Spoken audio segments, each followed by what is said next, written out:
व्याघ्रादिरूढ़ क्षिप्र प्रसादि भगवान अय्यनय्यप्प स्वामिये.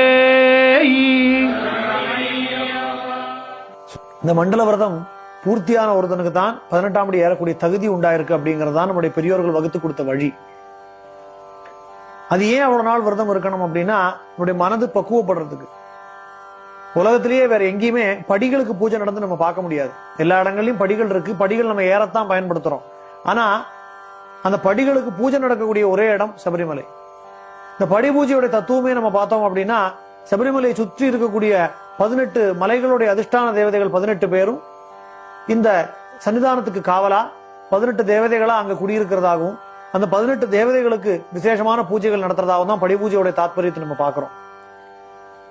இந்த தத்துவம் வேற எங்கேயும் நம்ம காண முடியாத ஒரு விசேஷமான ஒரு தத்துவம். அப்போ பூஜைக்குரிய பொருட்கள் மேல நம்ம காலை வச்சு ஏறதுக்கு நமக்கு தகுதி கிடையாது. சாதாரணமா வீட்டுல உள்ள பூஜை பொருட்கள் எதிராக நம்ம கால் பட்டா கூட நம்ம தொட்டு கண்ணில் ஒத்திக்கிறோம், தெரியாம கால் பட்டுடுதே அப்படின்னு.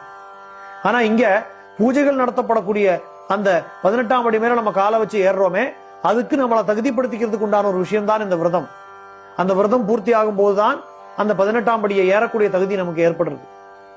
இது கொஞ்சம் நம்ம ஆழ்ந்து யோசிக்க வேண்டிய விஷயம். அதனாலதான் இந்த 41 நாள் விரதம் இல்லாமல் 3 நாள் 4 நாள் விரதம் இருந்து ஏறக்கூடியவர்களுக்கு பூர்ணமான பலன் கிடைக்காம போறது.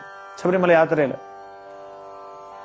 ஐயப்பனை தரிசனம் பண்றது பெரிய விஷயம் இல்ல, இந்த படிகள் மேல ஏறதுக்கு உண்டான தகுதியை நம்ம தயார்படுத்திக்கணும். நம்மள முறையா விரதம் இருந்து தங்கள் மேல கால் வச்சு ஏறக்கூடியவர்களை இந்த 18ஆம் படிக்கூடிய தேவதைகள் குழந்தைகள் போல பாவிச்சு அனுகிரகம் பண்ணி அனுப்புறதாகவும், முறையா விரதம் இல்லாமல் தங்கள் மேல கால் படக்கூடியவர்கள் எடுத்து இந்த தேவதைகள் கோபப்படுறதாகவும் இந்த பெரிய ஒரு விளக்கம் சொன்னார். உண்மையிலே ஒரு பொருந்தக்கூடிய ஒரு விளக்கமா இருந்தது.